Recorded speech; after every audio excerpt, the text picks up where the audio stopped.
अस्सलाम वालेकुम। कैसे हैं आप लोग? ठीक ठाक हैं? आई थिंक कल के मैच पे हमारा जो तबसरा था वो अधूरा था, तो आज पूरे मैच पे तबसरा करेंगे।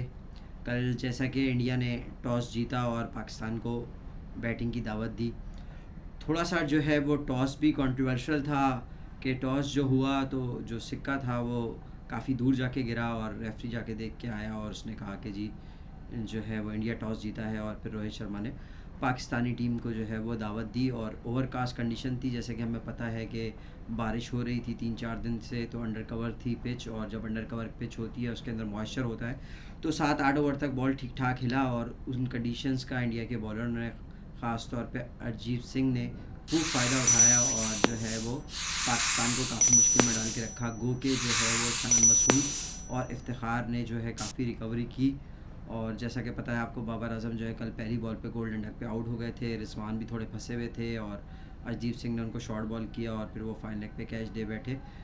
तो उसके बाद जो रिकवरी थी हमारी, वो रिकवरी बहुत अच्छी थी, बहुत अच्छी पार्टनरशिप लगाई इफ्तिखार ने और शान मसूद ने।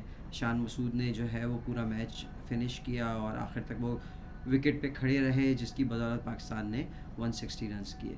पर यहाँ पर जो इम्पैक्ट इनिंग्स थी वो जो है आपकी, आप कह सकते हैं इफ्तिखार अहमद की बड़ी जो है क्रूशल इनिंग्स थी और बड़ा प्रेशर था उनके ऊपर। फिर मिडिल ऑर्डर हमारा, जैसे कि हम बात कर रहे थे, हम सभी बोल रहे थे कि जी मिडिल ऑर्डर परफॉर्म नहीं कर रहा, मिडिल ऑर्डर परफॉर्म नहीं कर रहा, और मैं यही बात कर रहा था कि मिडिल ऑर्डर को उस तरह जो है हम अपॉर्चुनिटी नहीं मिल रही, क्योंकि जब मिडिल ऑर्डर की बारी आती है तो बॉल्स बहुत कम होते हैं। तो कल जी मिडिल ऑर्डर की बैटिंग आई, अर्ली आई, और शुरू के 3-4 ओवर में ही 2 आउट हो गए थे, तो मिडिल ऑर्डर ने काफ़ी अच्छा परफॉर्म किया। उसके बाद बहुत सारे लोग क्रिटिसिज्म कर रहे हैं, जिस तरह हैदर अली आउट हुए और शादाब खान आउट हुए, आप ये समझें कि इफ्तिखार के बाद जो है फिर नवाज़ आउट हो गए, 4 विकटें ऊपर नीचे गिरी, तो इस पर काफ़ी क्रिटिसिज्म हो रहा है। समटाइम्स हम बात करते हैं जी इंटेंट नहीं है, और जब इंटेंट होती है फिर हम बात करते हैं कि भाई ये जो है वो स्लॉग करके आउट हुए।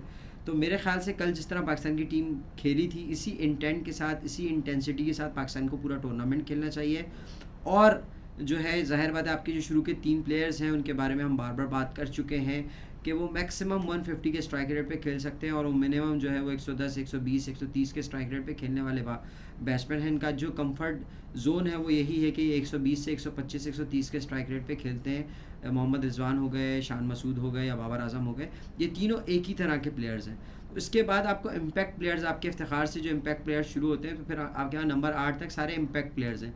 उनका काम ही ये है कि भाई जब उनको मौका मिलेगा तो उन्होंने चलानी है, उन्होंने एग्रेशन दिखाना है। तो बिल्कुल सही इंटेंट थी पाकिस्तान की, जिस तरह पाकिस्तान गया पॉजिटिवली गया, और उसके बाद जिस तरह कि हमारे आउट भी हो गए। ये बात मैं पहले भी कर चुका हूँ कि हमारी जो टेल है उसमें भी इतनी डेप्थ है। आप ये देखें, जिस टीम में नसीम शाह नंबर 11 में बैटिंग कर रहा हो, जिसने पाकिस्तान को 2 छक्के लगा के मैच जिताया हो, तो आपके पास रिसोर्सेज पूरी हैं बैटिंग में। आप जो प्रॉब्लम आ रही है पाकिस्तान को, वो आ रही है बॉलिंग के अंदर कि आपके पास छठा बॉलर नहीं है। छठा बॉलर जो है इफ्तिखार, ज़ाहिर बात है 3 स्पिनर्स, मतलब 8 ओवर स्पिनर्स के कराना ऑस्ट्रेलियन कंडीशन में बड़ा ही मुश्किल काम है। आपके पास कोई जेन्युइन फास्ट बॉलिंग ऑलराउंडर नहीं है, जो पाकिस्तान को जो है वो ये बात परेशान कर रही है। अब अगर आप वसीम जूनियर को खिलाते हैं तो आपके पास 2 ही ऑप्शन बचते हैं कि या तो आप जो है आसिफ अली को ड्रॉप करें, जो कि करना चाहिए, या फिर आप हैदर अली को ड्रॉप करें। अब हैदर अली और आसिफ अली में से कोई एक ड्रॉप होगा तो वसीम जूनियर खेलेंगे। तो जिस तरह आपकी बैटिंग है, आपकी बैटिंग जो है लंबा लेके जाती है, तो इस तरह आप कर सकते हैं, और बिल्कुल आगे टूर्नामेंट में, पूरे टूर्नामेंट में ऐसे ही करना चाहिए कि वसीम जूनियर को उनको खिलाना चाहिए, और आसिफ अली को मेरी तरफ से तो मैं यही कहूँगा कि आसिफ अली को बिठाना चाहिए। बाकी टीम मैनेजमेंट बेहतर जानती है कि वो आसिफ अली को बिठाते हैं या हैदर अली को बिठाते हैं। इन 2 में से एक ही प्लेयर खेलेगा और एक प्लेयर जो है वो बैठेगा, क्योंकि फिर अगर आप टेल की बात करें, अगर आपकी टेल इवन 8 नंबर से भी स्टार्ट होती है, अगर वसीम जूनियर 8 पे आते हैं, फिर 9 पे शाहीन शाह अफरीदी आते हैं, फिर 10 पे हारिस रऊफ आते हैं, और फिर 11वें पे नसीम शाह आते हैं, तो भी आपकी जो टेल है वो बहुत बहुत ही स्ट्रॉन्ग है। T20 के लिहाज से आपकी आइडियल टेल है। सारे जो आपके प्लेयर्स हैं वो 6 सिटिंग एबिलिटी रखते हैं। तो ये काफ़ी क्रूशल बात है, इस पे जो है टीम मैनेजमेंट को सोचना चाहिए और इस पे काम करना चाहिए। अब आ जाए हम थोड़ी सी बाबर आजम की कैप्टनसी की बात करते हैं। तो कल भी आप देखें कि वो मिस कैलकुलेट कर गए, और नवाज़ का जो एक ओवर था वो ओवर आखिर में क्रूशल साबित हुआ। गो के इससे पहले के हारिस रऊफ और शाहीन शाह अफरीदी भी जो है वो काफ़ी रन कंसीड कर चुके थे। पर जो हारिस रऊफ के ओवर की अगर मैं बात करता चलूँ, तो जिस तरह विराट कोहली ने उनको जो छक्का मारा सेकंड लास्ट बॉल पे और सामने छक्का मारा, और स्लो बॉल पे गुड लेंथ की बॉल को सामने छक्का मारना, मेरे ख्याल से वर्ल्ड क्रिकेट में 2-3 ही कोई ऐसे बल्लेबाज होंगे जो कि इस लेंथ की बॉल को सामने हिट कर सकते हैं। और विराट कोहली ने कल दिखाया कि वो क्यों मास्टर क्लास हैं, क्यों उनको किंग कहा जाता है, क्यों उनको जो है वो चेज़ मास्टर कहा जाता है। ये जो सारे हम उनके नाम लेते हैं, कल इन्होंने जो है वो अपनी कैरियर की टॉप 3 के अंदर आप कह सकते हैं उनकी जो इनिंग्स थी वो उनकी टॉप 3 इनिंग्स के अंदर बिल्कुल शामिल होती है। जिस तरह वो खेले और जिस तरह वो लीड करके लेके गए टीम को और फिर उन्होंने फिनिश किया, तो बड़ा ही ज़बरदस्त मुकाबला हुआ पाकिस्तान इंडिया का, बहुत मज़ा आया।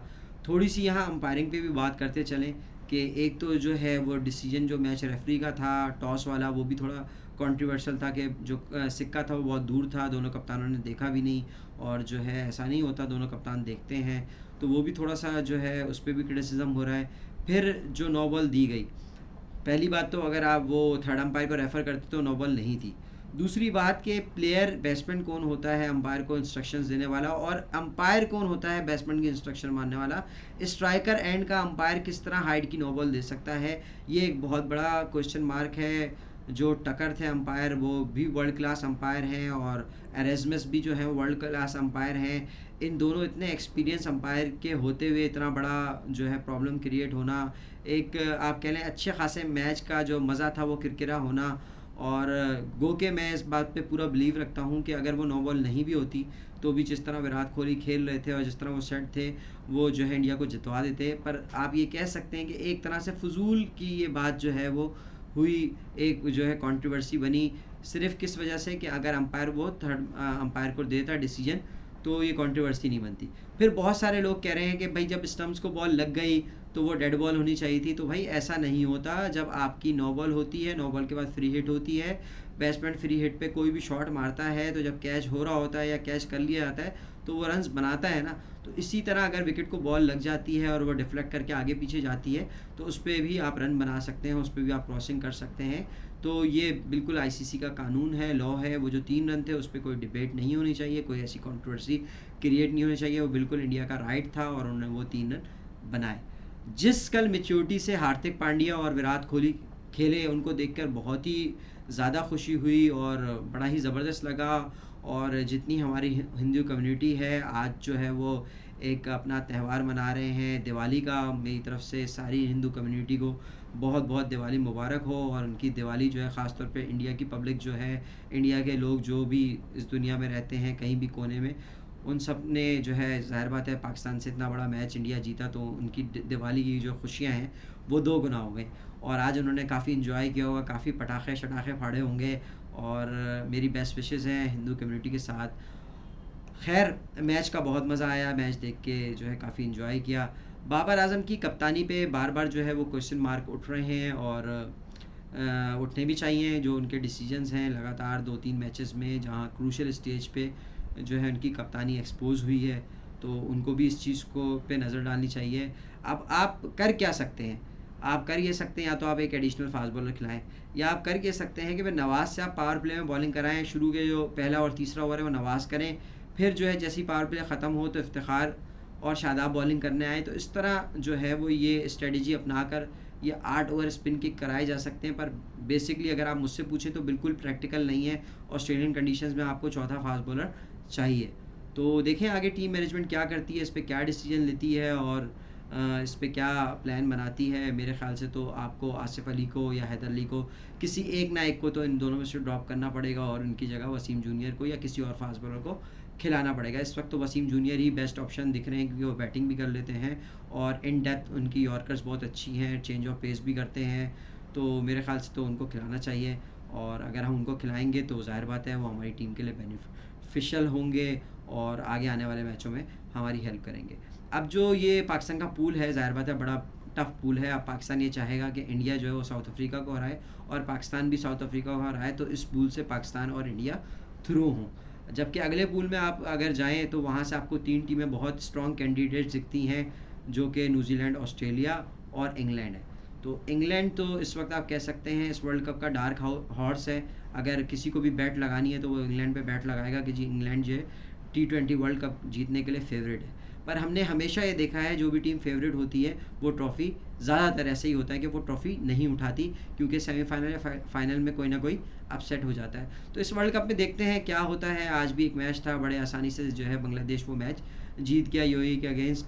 तो देखें आगे क्या होता है इस वर्ल्ड कप में। बड़ा ही एक्साइटिंग वर्ल्ड कप होने वाला है, और आगे भी मैं तो दुआ करूँगा कि पाकिस्तान इंडिया जो है वो एक बार फिर आमने सामने आए इस वर्ल्ड कप में, और हम जो है इंशाल्लाह इस दफ़ा कल जो है इंडिया का तिरंगा लहराया। मैं होप करता हूँ आगे जब पाकिस्तान और इंडिया में मैच खेलेंगे तो पाकिस्तान का फ्लैग जो है वो ऑस्ट्रेलिया की सरजमीन पे लहराएगा, और इंशाल्लाह हम जो है वो कामयाब होंगे इंडिया को हराने में। गो के अगर हम देखें दोनों टीमों का कंपैरिजन करें तो इंडिया की टीम ऑन पेपर जो है पाकिस्तान से स्ट्रॉन्ग है, पर जैसा कि आप जानते हैं पाकिस्तान इंडिया का मैच जब भी स्टार्ट होता है 50-50 पे होता है।